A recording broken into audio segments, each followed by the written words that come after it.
Aku melakukannya saat malam hari. Awalnya aku kesakitan, tetapi sekarang kesakitan itu menghilang menjadi rasa ingin lagi. Bahkan kami mencobanya saat ramai orang. Assalamualaikum warahmatullahi wabarakatuh. Saya host di channel ini yang akan membawakan kisah nyata untuk kalian semua. Kalau kalian terhibur dengan kehadiran saluran ini, subscribe dulu dong dan tolong anggap cerita ini hanya sekedar hiburan dan pelajaran. Jika ada kesamaan nama dan tempat, itu mungkin hanya kebetulan saja. Ambil baiknya dan buang buruknya.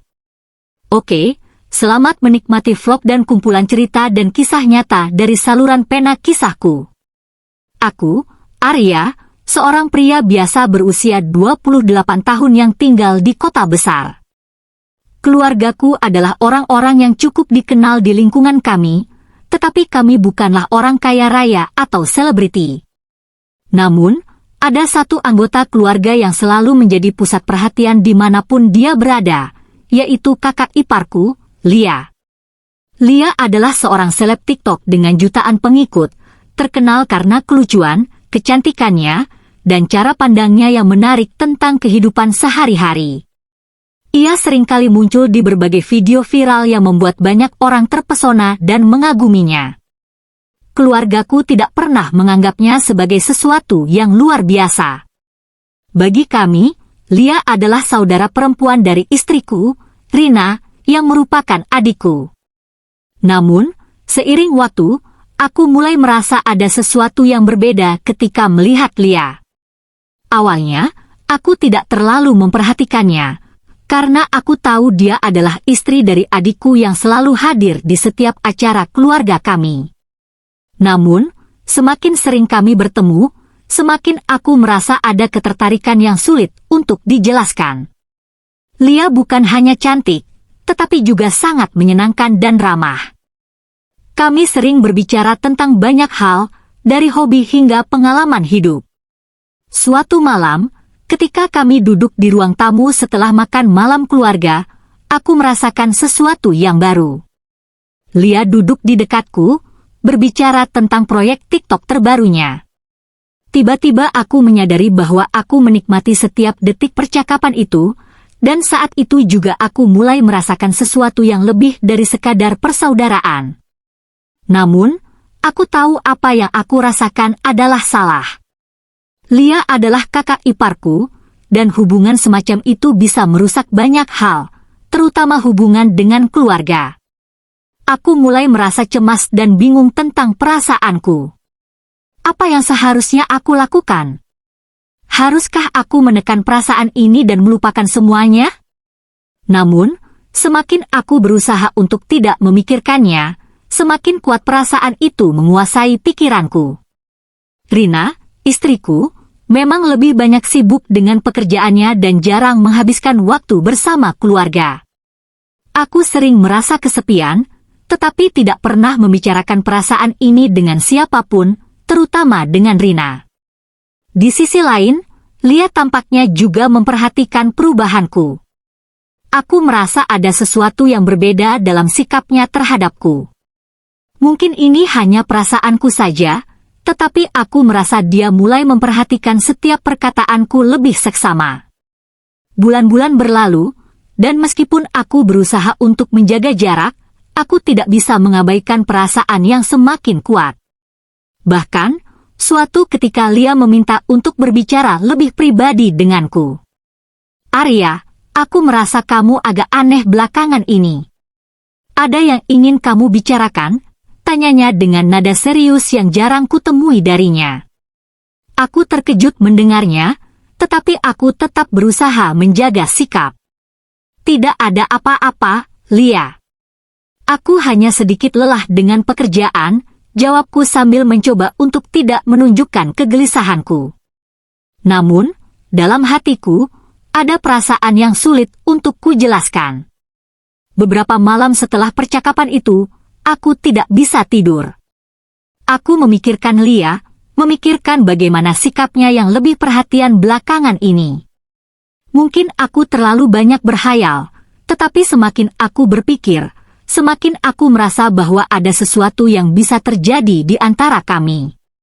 Aku tahu, keluarga kami akan sangat menentang jika mereka tahu tentang perasaan ini. Rina, adikku, tentu saja tidak akan memaafkan jika hubungan semacam ini terungkap. Tetapi, entah kenapa, aku merasa ada dorongan yang sangat kuat untuk mendekati Lia lebih dekat, meskipun aku tahu itu bisa merusak banyak hal. Begitulah, perasaan itu terus tumbuh, dan aku mulai merasa tidak bisa mengendalikannya. Aku merasa terjebak dalam dilema antara apa yang benar dan apa yang aku rasakan. Apa yang harus kulakukan? Dan apakah Lia merasakan hal yang sama? Pertanyaan-pertanyaan ini terus mengganggu pikiranku, dan aku tahu aku harus segera mengambil keputusan, atau semuanya akan terlambat. Di tengah kebingunganku, Lia dan aku semakin sering menghabiskan waktu bersama. Kami berbicara lebih banyak, berbagi cerita pribadi, dan semakin merasa nyaman satu sama lain. Tetapi semakin dekat kami, semakin aku menyadari bahwa jalan yang kutempuh bisa sangat berbahaya bagi hubungan kami dan keluarga besar kami.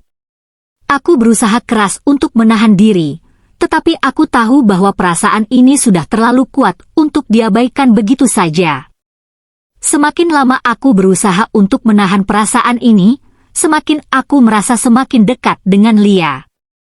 Ada semacam tarikan yang tak bisa dijelaskan dengan kata-kata, dan meskipun aku tahu ini adalah jalan yang salah, aku tak bisa mengabaikannya begitu saja. Setiap kali kami menghabiskan waktu bersama, aku merasa seperti ada ikatan yang tak terucapkan di antara kami, sesuatu yang membuat hatiku berdebar lebih cepat setiap kali kami saling berbicara atau berbagi tawa. Puncaknya terjadi ketika aku dan Lia melakukan perjalanan keluarga ke sebuah villa di luar kota. Kami berangkat dengan Rina, beberapa anggota keluarga lain, dan Lia tentunya. Suasana di sana sangat santai dan jauh dari keramaian kota, memberikan kami kesempatan untuk lebih dekat satu sama lain tanpa gangguan dari dunia luar. Aku berusaha keras untuk menjaga jarak, tetapi setiap saat yang kuhabiskan bersama Lia semakin mengaburkan batas-batas perasaan yang bisa kutahan. Malam pertama di villa itu, setelah makan malam bersama, keluarga memutuskan untuk bermain kartu di ruang keluarga. Aku duduk di samping Lia, dan entah bagaimana, percakapan kami berubah menjadi lebih intim, meskipun tanpa sengaja. Lia bercerita tentang tekanan yang dia rasakan sebagai seorang seleb TikTok. Bagaimana dia harus selalu tampil sempurna di depan pengikutnya, bagaimana segala hal yang dia lakukan selalu diperhatikan banyak orang. Aku mendengarkan dengan penuh perhatian, merasa sangat empati terhadapnya, dan tanpa sadar, jarak di antara kami semakin berkurang. Kadang aku merasa seperti aku tidak bisa jadi diriku sendiri, kata Lia, matanya tampak sedikit kosong. Semua orang ingin melihat yang terbaik dariku, tapi siapa yang peduli tentang aku yang sebenarnya? Aku mengangguk, mencoba memberi pengertian. Aku paham, Lia. Terkadang, menjadi orang yang selalu dilihat banyak orang itu bisa sangat melelahkan. Dia tersenyum tipis, lalu menatapku dengan mata yang lebih dalam dari biasanya. Terima kasih, Arya. Kamu selalu tahu bagaimana membuatku merasa lebih baik. Aku merasa jantungku berdebar kencang. Untuk beberapa detik yang terasa seperti selamanya, kami hanya saling memandang, dan suasana di sekitar kami seperti hening. Aku tahu itu adalah momen yang tidak biasa, tetapi aku tidak bisa lagi menahan diri. Perasaan ini semakin besar, semakin kuat, dan semakin sulit untuk diabaikan. Namun, aku masih berusaha meyakinkan diri bahwa ini adalah perasaan sementara, sebuah ketertarikan yang seharusnya bisa aku kendalikan. Aku berusaha menyibukkan diri dengan bermain kartu bersama anggota keluarga yang lain, namun pikiran tentang Lia terus mengganggu hatiku. Kami berada di villa selama beberapa hari, dan setiap hari yang berlalu, aku semakin dekat dengan kakak iparku. Saat malam terakhir, aku merasa sangat cemas. Lia dan aku kembali berada di tempat yang sama, duduk di balkon villa sambil menikmati udara malam. Arya, kamu tahu kan, kadang aku merasa terjebak dalam dunia ini, Lia berkata dengan suara yang lebih rendah, hampir seperti bisikan. Aku berharap bisa menjalani hidup yang lebih sederhana, tanpa banyak ekspektasi. Aku hanya bisa mengangguk, merasa sangat tersentuh oleh kata-katanya. Kami berbicara lebih lama dari yang biasanya kami lakukan, berbagi tentang harapan, ketakutan, dan impian yang lebih pribadi. Rasanya seperti ada kekuatan tak terlihat yang menarik kami lebih dekat. Waktu itu, aku bisa merasakan tubuhku bergetar ketika Lia tiba-tiba menyentuh lenganku dengan lembut, seolah-olah mencari dukungan. Aku terdiam sejenak, mencoba untuk tetap berpikir jernih, tetapi sentuhan itu sangat membekas. Kadang aku merasa seperti ada sesuatu yang hilang dalam hidupku, kata Lia, suaranya kini lebih lembut dan penuh emosi. Dan aku rasa aku menemukannya di sini, di samping kamu. Kalimat itu menghantam hatiku dengan keras. Aku tahu bahwa itu adalah sebuah pengakuan, meskipun tidak diungkapkan secara langsung. Aku terdiam, tidak tahu harus berkata apa. Aku hanya bisa menatapnya, berusaha memahami perasaan yang tiba-tiba muncul di dalam diriku. Lia tidak mengucapkan kata-kata itu tanpa alasan. Aku merasa ada keinginan yang lebih dalam di balik perkataannya, sesuatu yang lebih dari sekedar percakapan biasa. Aku menarik napas panjang, mencoba menenangkan diri, tetapi perasaan itu semakin sulit untuk disangkal. Ada dorongan kuat untuk mendekatkan diri, untuk merasakan lebih banyak dari apa yang ada di depan mata. Namun, aku tahu betul bahwa ini adalah langkah yang sangat berbahaya. Jika kami melangkah lebih jauh, akan ada banyak hal yang harus kami hadapi, banyak perasaan yang akan terluka, dan banyak hubungan yang akan rusak.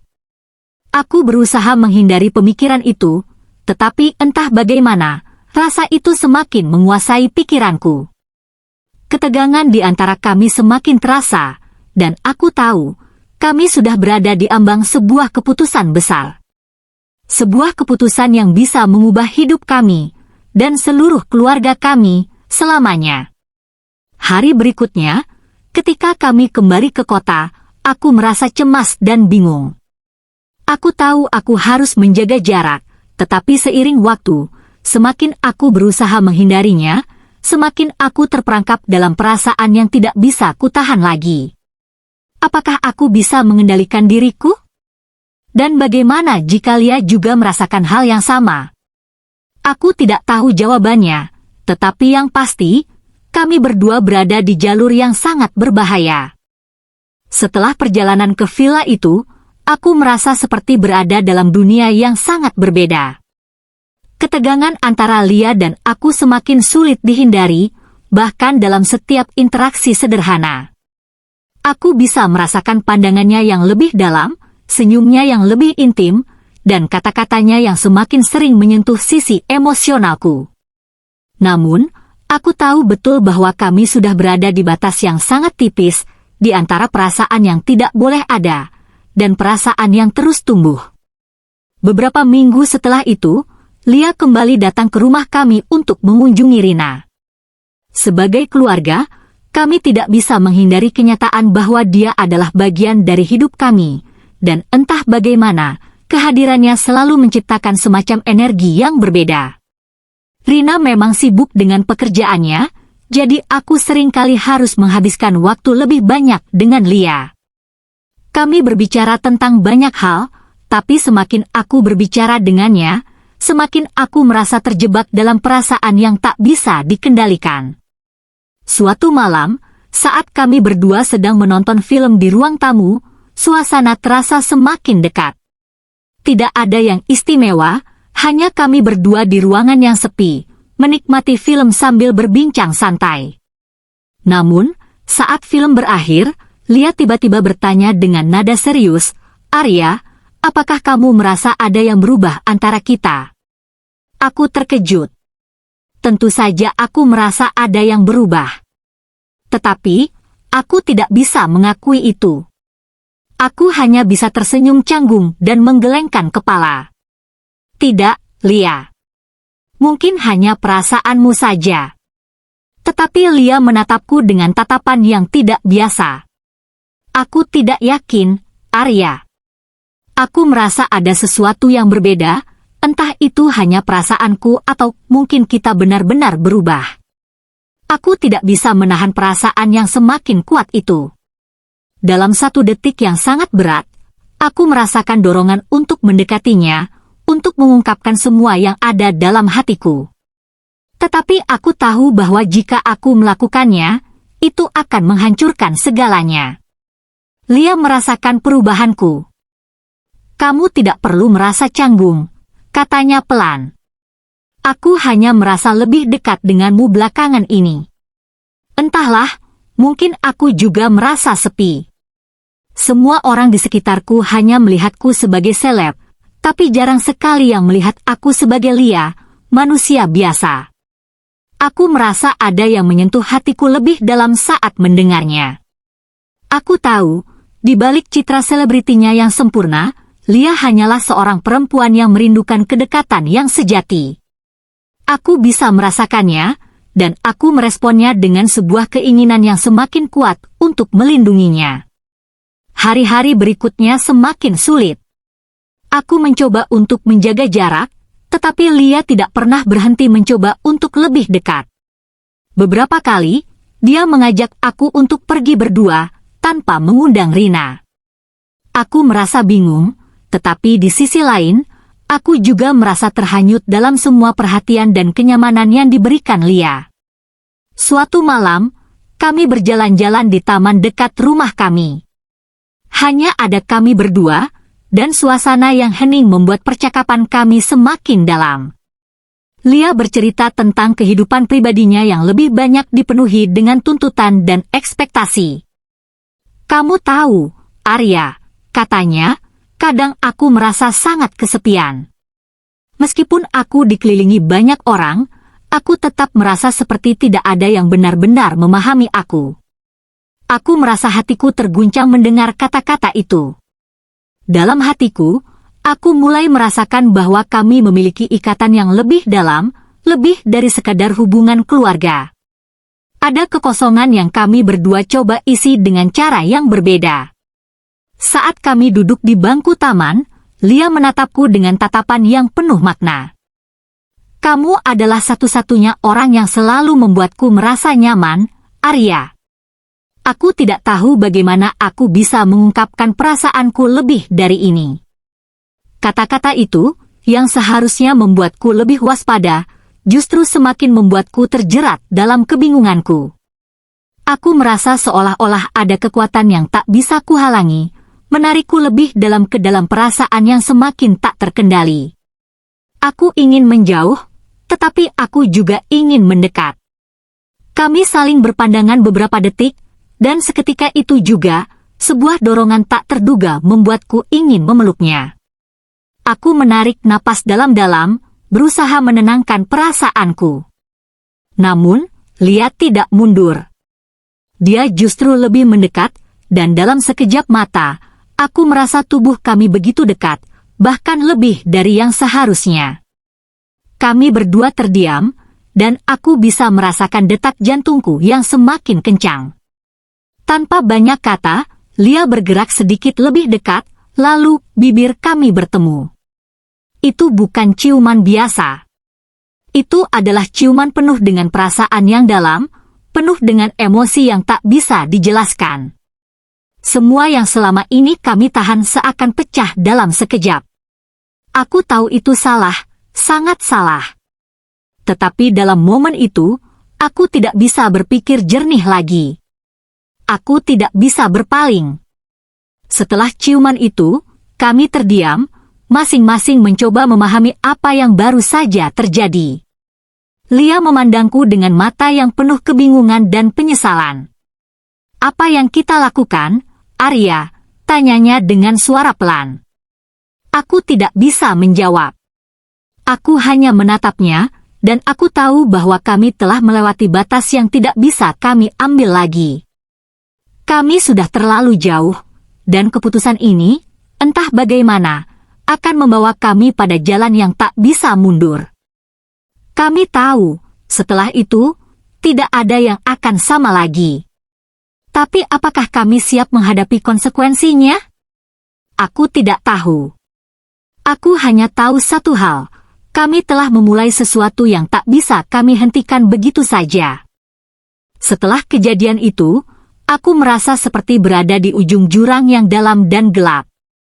Segalanya berubah begitu cepat, dari perasaan yang tadinya bisa dijelaskan dengan alasan logis, menjadi sebuah pengkhianatan yang sulit dicerna. Aku tahu, apa yang terjadi di antara Lia dan aku adalah kesalahan besar. Tidak hanya karena kami melanggar batas hubungan keluarga, tetapi juga karena kami mengabaikan prinsip-prinsip yang selama ini kami pegang teguh. Namun, meskipun aku tahu itu salah, perasaan yang tumbuh antara kami tidak bisa diabaikan begitu saja. Aku tidak bisa melupakan senyum Lia, tatapan matanya yang penuh emosi, dan semua kata-kata yang dia ucapkan dengan tulus. Meskipun kami mencoba untuk tidak melanjutkan hubungan itu, ada dorongan yang sangat kuat untuk tetap dekat, untuk tetap menjaga ikatan yang seolah sudah terbentuk begitu dalam. Hari-hari setelah kejadian itu semakin berat. Lia mulai menghindariku, seakan merasa cemas akan apa yang telah terjadi di antara kami. Kami saling menghindar, tidak lagi banyak berbicara, dan suasana menjadi sangat canggung. Aku merasa sangat bersalah, tetapi aku juga tahu, di dalam diriku, ada keinginan untuk mendekatkan diri lagi. Namun, aku mencoba menahan diri, berusaha untuk tidak membuat keadaan semakin buruk. Suatu sore, ketika aku pulang dari kantor, aku mendapati Rina dan Lia sedang duduk di ruang tamu, berbincang dengan serius. Aku tidak tahu apa yang mereka bicarakan, tetapi ada ketegangan yang jelas terasa di udara. Aku merasakan sesuatu yang aneh, semacam firasat buruk yang datang begitu saja. Aku mencoba untuk bersikap biasa, mengabaikan perasaan itu, dan ikut bergabung dalam percakapan mereka. Namun, aku tidak bisa menutupi perasaan cemas yang semakin mendalam. Lia tidak tampak seperti biasanya, wajahnya tampak lebih murung, dan sikapnya lebih hati-hati. Ketika aku mencoba untuk berbicara dengannya, Lia hanya memberikan senyum yang dipaksakan. Aku merasa semakin jauh darinya, semakin tidak tahu bagaimana seharusnya kami melanjutkan hubungan ini. Lia akhirnya mulai menghindar lebih jauh lagi. Dia tidak datang ke rumah kami, dan ketika aku menghubunginya, dia memberikan jawaban yang sangat singkat. Aku merasa sangat tersesat, tidak tahu harus bagaimana menghadapi kenyataan ini. Ada bagian dalam diriku yang berharap semuanya bisa kembali seperti semula, namun ada juga bagian yang tahu bahwa hal itu mustahil. Namun, tak lama setelah itu, kami tidak bisa menghindari kenyataan lebih lama lagi. Hari yang kami takutkan akhirnya datang. Suatu malam, saat aku sedang berada di luar rumah, aku menerima telepon dari Rina yang terdengar panik. "Arya, ada yang terjadi." "Lia?" "Lia sudah tahu semuanya." Jantungku berdegup kencang. "Apa maksudmu, Rina? Apa yang terjadi?" "Tante tahu, Arya." "Dia tahu tentang kamu dan Lia." Suara Rina terdengar semakin cemas. Kami sedang berbicara, dan Lia mengungkapkan semuanya. Dia merasa sangat terluka. Aku tidak tahu harus bagaimana menjelaskan ini. Dunia rasanya tiba-tiba berhenti berputar. Hatiku bergetar hebat mendengar kata-kata Rina. Segala sesuatu yang selama ini kami coba sembunyikan, ternyata tidak bisa ditahan lebih lama lagi. Lia sudah mengetahui semuanya, dan sekarang, akibat dari perbuatan kami akan datang menghantui. Aku segera pulang, dengan perasaan takut dan cemas yang luar biasa. Setibanya di rumah, aku melihat Lia duduk di ruang tamu, dengan wajah yang sangat serius. Rina berdiri di sampingnya, mencoba menenangkan situasi yang semakin tegang. Aku tahu, tidak ada jalan kembali lagi. Lia menatapku dengan mata yang penuh emosi, antara marah dan terluka. Arya, suara Lia terdengar tegang. Kamu tahu apa yang kamu lakukan, kan? Kamu telah menghancurkan segalanya. Aku terdiam, tidak bisa mengungkapkan apapun. Tidak ada kata-kata yang bisa memperbaiki keadaan ini. Aku tahu, aku telah mengkhianati Rina, aku telah melanggar batas yang tidak boleh dilanggar. Aku telah mengecewakan Lia, dan yang lebih buruk, aku telah menghancurkan hubungan keluarga kami. Kenapa? Kata Lia dengan suara yang pecah. Kenapa kamu lakukan itu, Arya? Aku percaya padamu. Aku melihatmu sebagai keluarga, dan ini yang kamu lakukan. Aku tidak tahu harus menjawab apa. Kata-kata yang datang hanya terasa kosong, tidak ada yang bisa memperbaiki apa yang telah terjadi. Semua yang aku bisa lakukan adalah menundukkan kepala, merasa sangat bersalah atas perbuatanku. Akhirnya, tanpa banyak kata, Lia berdiri dan pergi meninggalkan rumah. Aku tahu, itu adalah perpisahan yang tidak akan pernah bisa diperbaiki. Lia tidak hanya meninggalkan aku, tetapi juga hubungan keluarga kami yang selama ini kami jaga. Tak lama setelah itu, kabar tentang apa yang terjadi di antara kami mulai tersebar. Warga sekitar mulai mendengar bisik-bisik, dan semuanya semakin rumit. Ketegangan semakin meningkat. Keluarga kami merasa malu, dan mereka tidak tahu bagaimana menghadapinya. Aku tahu, apa yang kami lakukan sudah melewati batas, dan sekarang, akibat dari perbuatan kami harus dihadapi. Suatu malam, aku sedang berada di luar, mencoba merenung dan menerima kenyataan, ketika tiba-tiba aku melihat kerumunan orang di depan rumah kami. Warga yang tahu tentang kejadian ini sudah mulai berkumpul, dan aku bisa mendengar bisik-bisik mereka. Aku merasa terpojok, tidak bisa melarikan diri dari kenyataan yang sudah di depan mata. Aku tahu, ini adalah akhir dari segalanya. Semua yang kami lakukan, semua perasaan yang kami coba sembunyikan, akhirnya mengarah pada sebuah konfrontasi yang tak bisa dielakkan. Warga mulai mengetahui segalanya, dan aku tahu, kami telah kehilangan segalanya. Keluarga, reputasi, dan kebahagiaan yang dulu kami miliki, semuanya kini hancur berkeping-keping. Dengan demikian cerita di episode ini selesai. Terima kasih karena sudah mau mendengarkan kisah nyata ini. Sekali lagi ambil baiknya dan buang buruknya dan semoga hal seperti ini tidak akan pernah terjadi kepada kalian semua wahai sahabat onlineku dan semoga kita semua dilindungi dari mara bahaya. Amin ya rabbal alamin. Sekian dan terima kasih. Sampai ketemu lagi di cerita-cerita selanjutnya. Jangan lupa like, komen, share dan subscribe. Oh iya, jangan sungkan untuk membagikan pemikiran kalian semua wahai sahabat onlineku di komentar video ini ya.